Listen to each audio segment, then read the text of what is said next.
You talk about that question. I think it's very dangerous, and I think you're coming down on that very hard, right?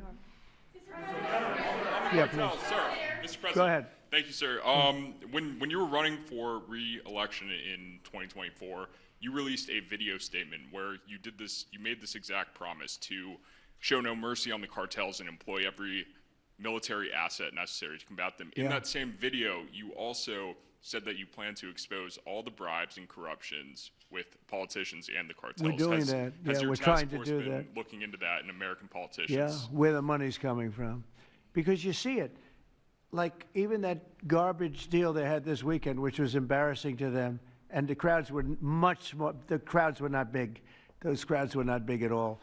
But when you look at signs, and they're all made beautifully, the yellow signs, I saw the yellows, the blues, but they're all made professionally in a printing shop, looks like on Madison Avenue someplace. Some guy is paying for all that stuff. And we don't mind protest. Protest is a good thing. I protest. I'm always protesting, right? But when you see some of these people are going crazy. They're going crazy because they're getting paid.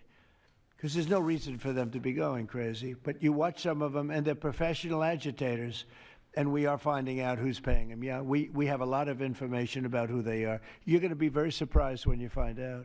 And I have a question for Secretary Hegseth. Sir, a memo circulating on social media details the establishment of a National Guard response force that's going to be trained in crowd control and civil unrest and deployed in all 50 states by April of 2026.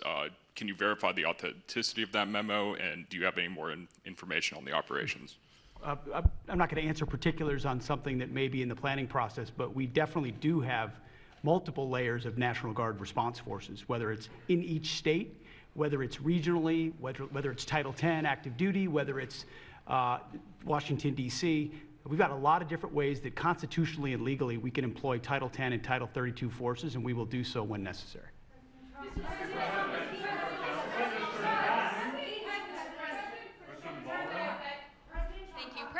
you. President Putin basically said today that Russia is immune from U.S. sanctions. He said that it would not impact the Russian economy in any serious way. Is he wrong? Good. I'm glad he feels that way. That's good. I'll let you know about it in 6 months from now. Okay. Let's see how it all works out.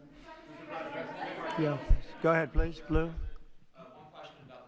One about the shutdown. I'm Taylor Poplars with Spectrum News. The same day you established this task force back on January 20th was the same day you pardoned the January 6th defendants. Yeah, very proud of that. Yeah. Just last weekend, one of them was charged with allegedly threatening to kill House Minority Leader Hakeem Jeffries. And a big theme of this task force has been allowing law enforcement to do their job and holding accountable people who go after law enforcement.